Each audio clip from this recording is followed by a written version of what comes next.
Bismillahirrahmanirrahim. Assalamualaikum warahmatullahi wabarakatuh.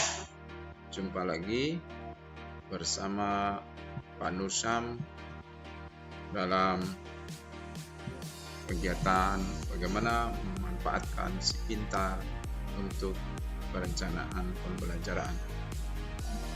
Hari kali ini kita akan melaksanakan tutorial tentang bagaimana menyusun RPP, rencana pelaksanaan pembelajaran. Seperti biasa, Bapak Ibu bisa login dulu ke address https://ma-sekolahnya.simak-dki.com. Untuk membuat RPP ada beberapa dokumen yang Bapak Ibu perlukan, antara lain ya, mungkin RPP yang sudah jadi atau beberapa dokumen, misalnya program semester untuk mensinkronkan apa yang kita rencanakan di sini dengan keseluruhan dari beberapa RPP yang terkumpul dalam satu semester. Itu program semester mesti di ya. Untuk memulai, Bapak Ibu, di beranda terlihat di sini ada beberapa menu. Nah, untuk memulai RPP, Bapak Ibu bisa cari menu guru, kemudian cari persiapan. Jadi ada persiapan pelaksanaan plan. Jadi RPP ada di persiapan. Nah, Ibu Bapak, kalau Bapak Ibu sudah pernah membuat RPP, maka RPP yang Ibu Bapak buat itu sudah ada di sini, ya, sudah ada di sini. Contohnya misalnya ini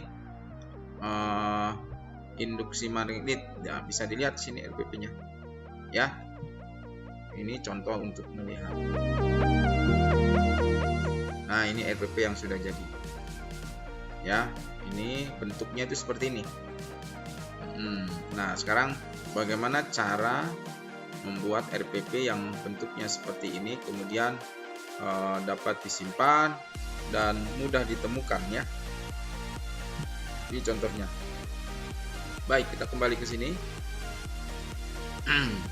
Di menu guru, kemudian klik persiapan.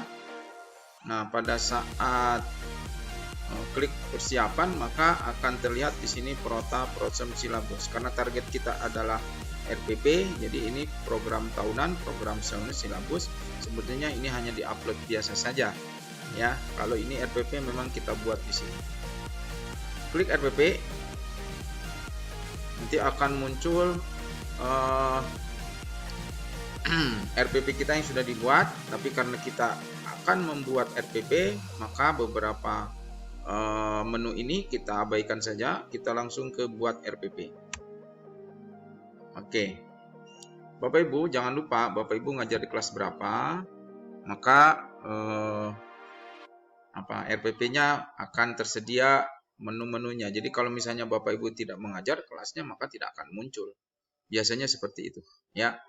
Misalnya saya mengajar di kelas 10, mengajar kelas 10, kemudian mata pelajarannya fisika.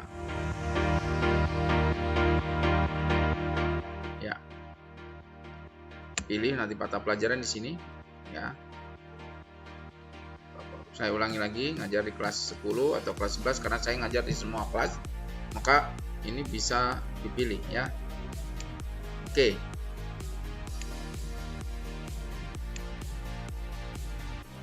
Ini ada pilihan ganjil dan genap. Ada pilihan tahun pelajaran, ya. Kemudian ada pilihan mata pelajaran, kemudian materi pokok. Misalnya saya mau mengajar kelas 10 itu, atau kelas ini saya ganti kelas 10, ya. Kelas 10 mata pelajaran bisa tentang judulnya adalah gerak parabola. Kalau judul gerak parabola berarti Bapak Ibu tahu ini KD-nya yang mana, ya.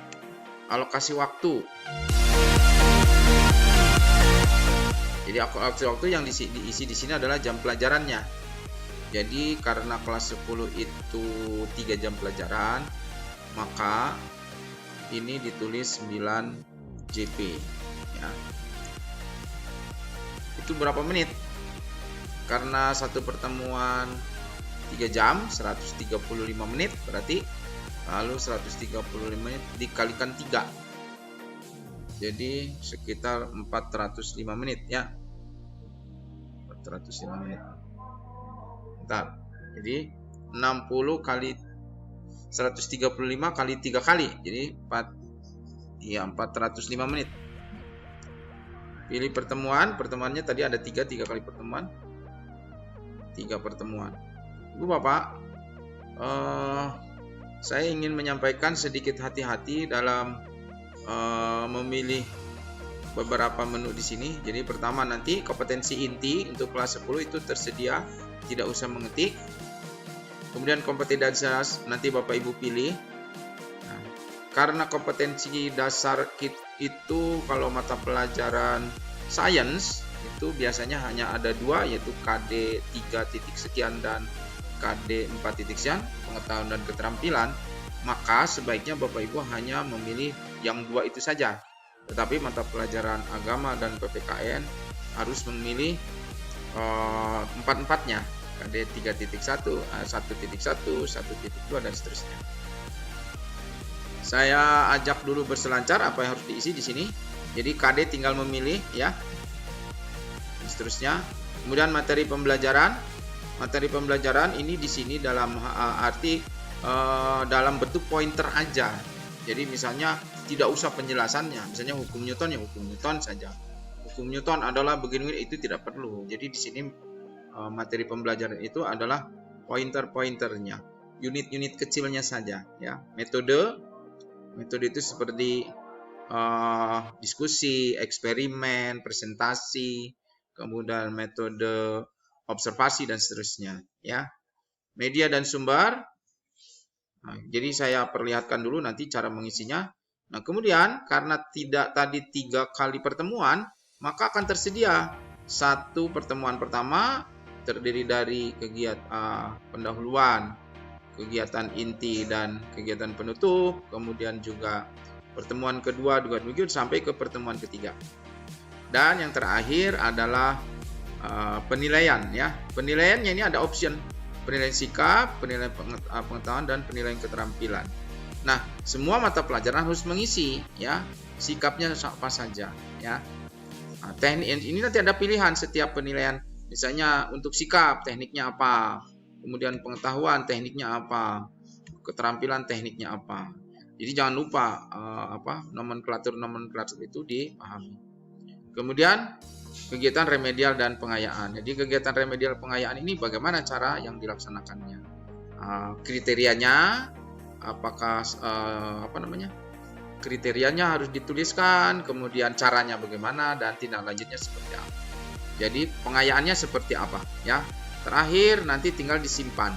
Jadi untuk nama Bapak Ibu tidak usah khawatir, kemudian tanda tangan kepala sekolah itu tidak usah khawatir karena otomatis aplikasi ini akan menyimpan seperti ini. Jadi ya, jadi nanti nama sudah tersantum seperti ini termasuk tanggalnya. Jadi tanggal sesuai tanggal yang dibuat. Jadi nanti bentuknya seperti ini. Ya. Nah, saya ingin tunjukkan bagaimana mengisinya ya. Yang pertama,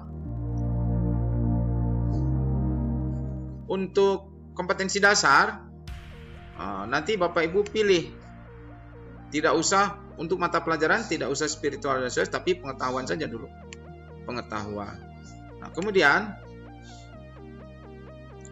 Bapak Ibu ini ada pilihannya nanti, Bapak Ibu tidak usah mengetik. Nah, yang perlu diisi adalah nanti indikatornya. Indikatornya tolong nanti diisi. Jadi indikator dalam bentuk penomoran, penomorannya bisa juga dalam bentuk seperti ini tadi kan. Indikatornya bukan dalam bentuk penomoran tapi kalimat-kalimat seperti ini langsung. 1 mendeskripsikan kesimpulan percobaan estet dan seterusnya ya. Begitu juga. Nah, kalau sudah tersimpan, ini sudah tersimpan. Misalnya tadi saya kan gerak parabola misalnya siswa dapat menjelaskan gerak parabola sebagai gabungan gerak lurus kecepatan konstan dan gerak lurus percepatan konstan. Ya, kalau dalam bentuk pointer maka tinggal diklik saja Bapak Ibu ya. Kemudian nanti yang kedua, misalnya siswa dapat menentukan tinggi maksimum dan seterusnya. Nah, ini baru kita isi adalah KD 3.1 ya, pengetahuan. Ini, maka nanti Bapak Ibu harus menambah KD karena tidak hanya pengetahuan kan, ada juga KD keterampilan. Tambah KD di sini. Ya. Nah, kalau sudah terisi ya. Nah, ini KD-nya pilih lagi. Oh, ternyata kelebihan ini, kelebihan. Jadi cukup 2 saja ya, cukup 2. Nah, ini ada keterampilan sekarang. Kemudian nanti dipilih. Sebenarnya biasanya ada muncul ini. Nah, kemudian nanti di sini indikator keterampilan ditaruh di sini. Nah, kalau ini sudah selesai, dilanjut saja ke tujuan. Tujuannya, Bapak Ibu boleh juga mengcopy dari RPP Bapak Ibu yang punya. Bisa copy di sini, kemudian materi pembelajaran di sini, kemudian metode. Jadi semua dalam bentuk pointer-pointer. Media juga begini.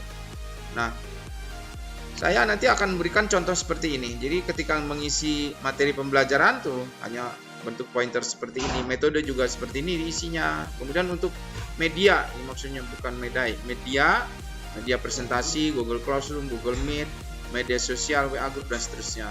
Kemudian alat dan bahan, karena ini mata pelajaran sains juga perlu alat dan. Kemudian sumber belajar. Ya, media, alat dan sumber pembelajaran. Jadi munculnya kan seperti itu. Kemudian bagaimana cara mengisi langkah pembelajaran pertemuan pertama dan seterusnya. Jadi ini setelah diisi.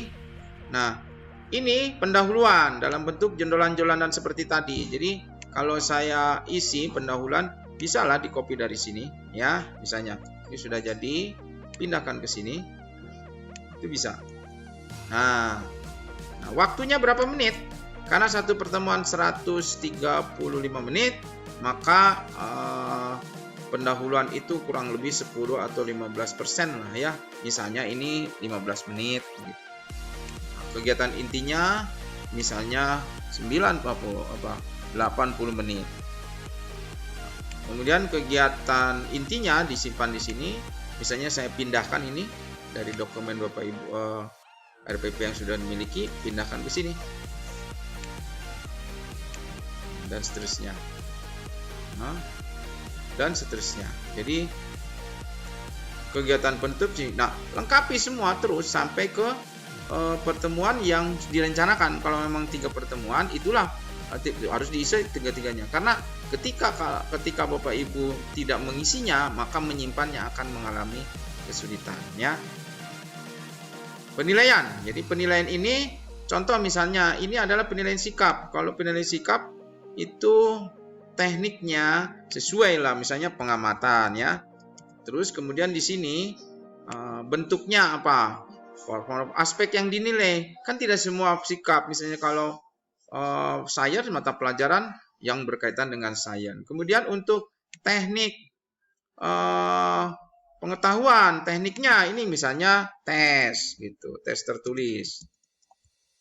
Kemudian bentuk instrumennya pilihan ganda, aspek yang dinilai biasanya membuat indikator. Keterampilan juga begitu. Kalau keterampilan misalnya tekniknya adalah praktek gitu ya. Praktik dan seterusnya. Bentuknya, aspek yang dinilai apa saja. Demikian ya. Kemudian remedial, misalnya kriterianya kalau kurang sekian berapa dan seterusnya. Bagaimana caranya. Setelah itu, setelah selesai baru disimpan. Ya, selamat mencoba. Mudah-mudahan ada manfaatnya. Selamat berkarya. Manfaatkan fasilitas yang ada. Terima kasih. Saya tutup dengan baca hamdalah alhamdulillahirabbil alamin. Assalamualaikum warahmatullahi wabarakatuh.